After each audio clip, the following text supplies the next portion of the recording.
कल से पेट्रोल 50 रुपए लीटर भी आपको मिल जाएगा। और बहुत ध्यान से कह रहा हूं, सुनिए इसको, आपको यकीन नहीं हो रहा होगा कि 50 रुपए का कैसे मिलेगा। 50 रुपए लीटर ये पेट्रोल की कीमत जो है वो कल से हो सकती है 50 रुपए लीटर। लेकिन इस कीमत को पाने के लिए, 50 रुपए लीटर की कीमत को पाने के लिए आपको नहीं, पूरे देश को एक कीमत चुकानी पड़ेगी। और मैं चाहता हूं कि हम उस कीमत पर आज चर्चा करें, क्योंकि बोलना बड़ा आसान होता है, 50 रुपए 60 रुपए पेट्रोल मिलना चाहिए। क्यों आज की तारीख में मैं खुद जब यह कह रहा हूं कि पेट्रोल डीजल की कीमत कम होनी चाहिए, 50 रुपए पेट्रोल लेने के लिए एक बहुत बड़ी कीमत चुकानी होगी, यह आपको समझना जरूरी है। यह आपको अभी समझ में आएगा।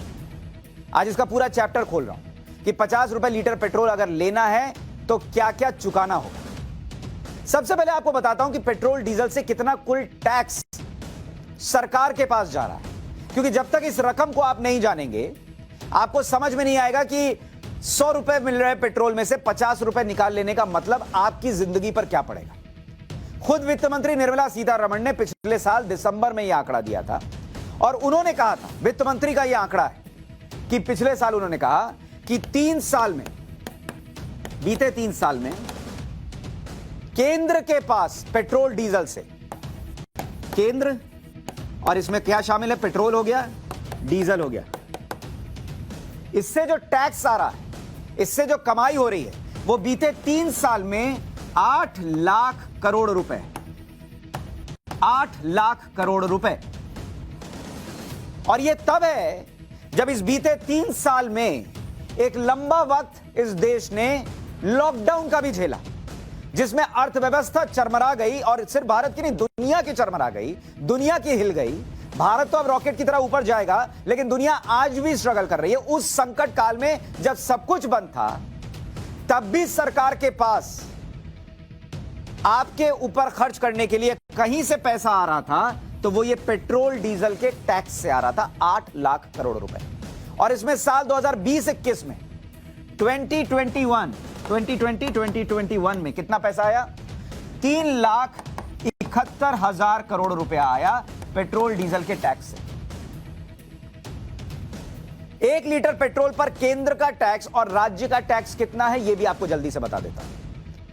दिल्ली में 1 अप्रैल का रेट पेट्रोल का उठा लेता हूं, और उसको अगर आप तोड़िएगा तो डीलर को 53 रुपए 54 पैसे, डीलर कमीशन इसमें से हो गया 3 रुपए 83 पैसे, केंद्र का टैक्स है 27 रुपए 90 पैसे, राज्य का वैट, हल्ला सब करते हैं, घटाता कोई नहीं, 16 रुपए 54 पैसे, और रिटेल प्राइस आखिर में सब जोड़कर बैठती है 101 रुपया।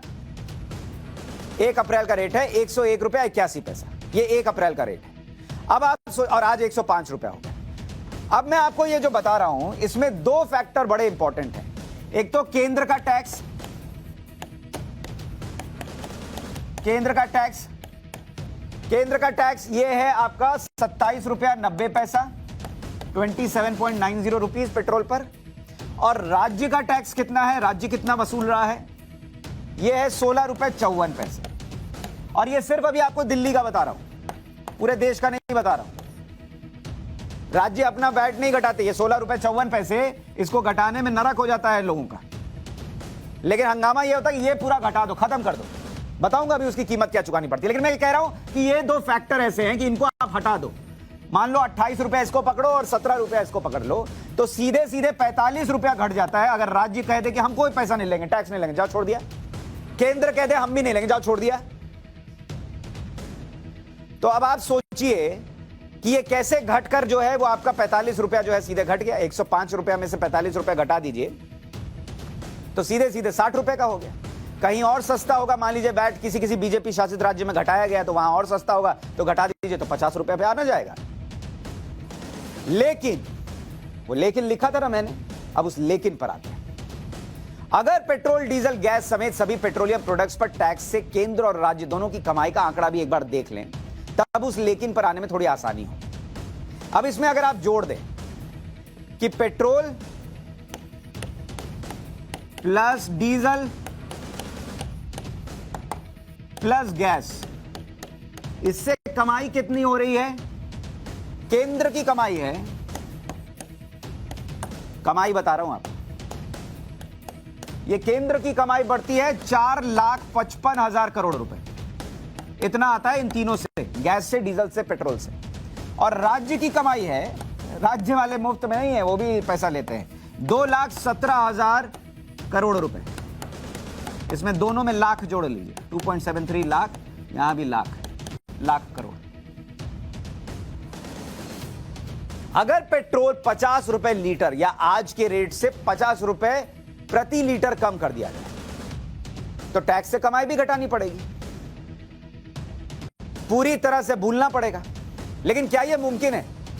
जब सरकार करोड़ों गरीबों को हर महीने राशन दे रही है और फ्री वैक्सीन पर खर्च हो रहा है, तो क्या सरकार यह अफोर्ड कर सकती है कि जब दुनिया भर में अर्थव्यवस्थाएं नीचे गई, भारत में भी गई, तो वो 8 लाख करोड़ रुपए जो है वो कहे स्वाहा, जाओ, नहीं लेंगे?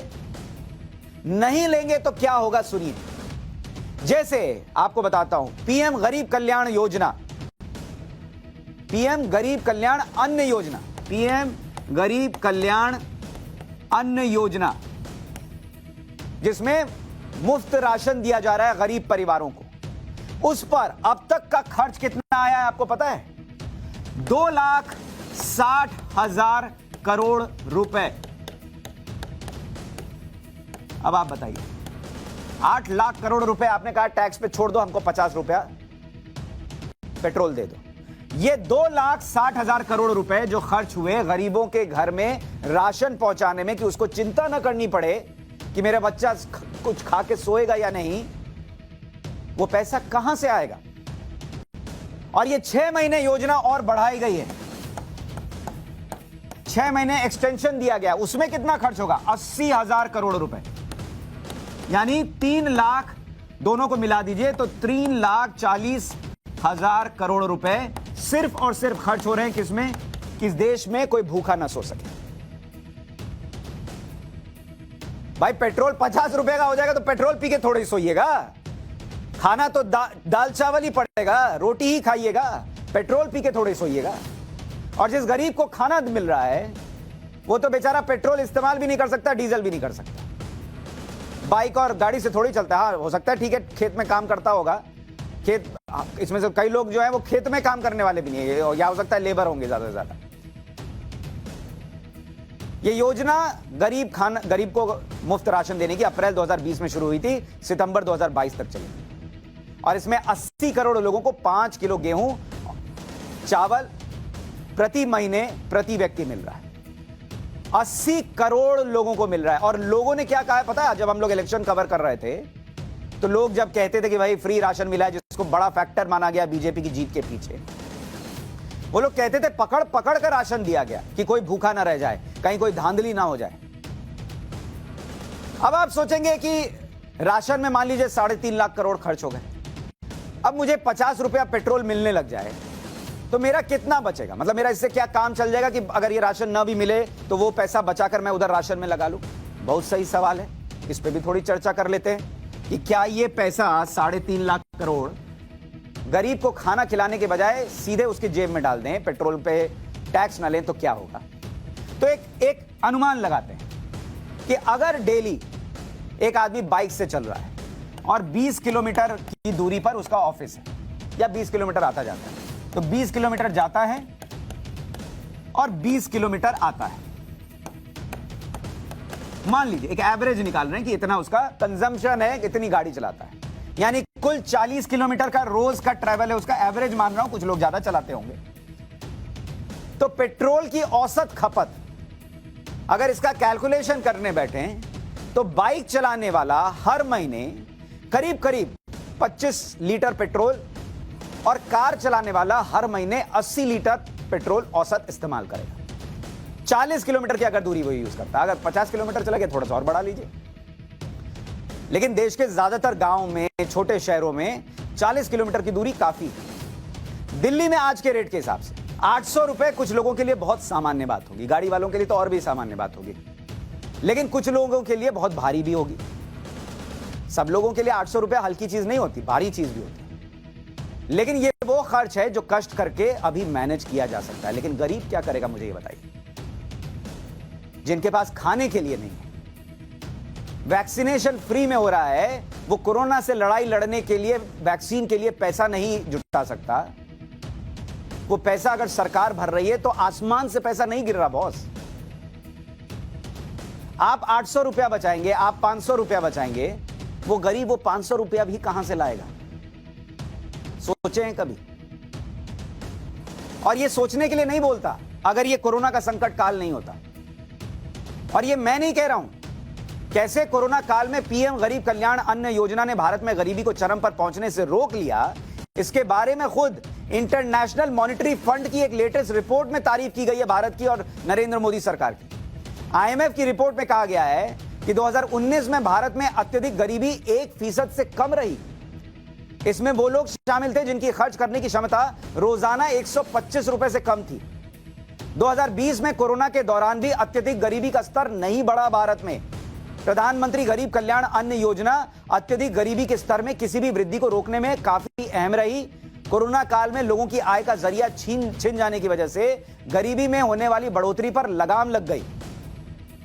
महामारी अचानक से आने वाला काफी बड़ा झटका था, इसलिए अस्थायी तौर पर राजस्व नीति में परिवर्तन करना काफी अच्छा कदम था। यह इंटरनेशनल मॉनेटरी फंड कह रहा है, आईएमएफ अपनी रिपोर्ट में कह रहा है कि भारत में कमाल का काम हुआ कोरोना के संकट काल में। रिपोर्ट कहती है कि पिछले कई दशकों में जितनी गरीबी नहीं बढ़ी थी वो दुनिया में बढ़ी। यह रिपोर्ट कहती है कि करीब 10 करोड़ लोग गरीबी रेखा के नीचे आ गए दुनिया में। 10 करोड़ लोग करीब। लेकिन भारत में वो इसलिए नहीं बढ़ पाया क्योंकि लोगों को उस गरीबी के कष्ट को सहने नहीं दिया गया। उनको राशन पहुंचाया गया, उनको वैक्सीनेशन पहुंचाया गया, वैक्सीनेशन किया गया।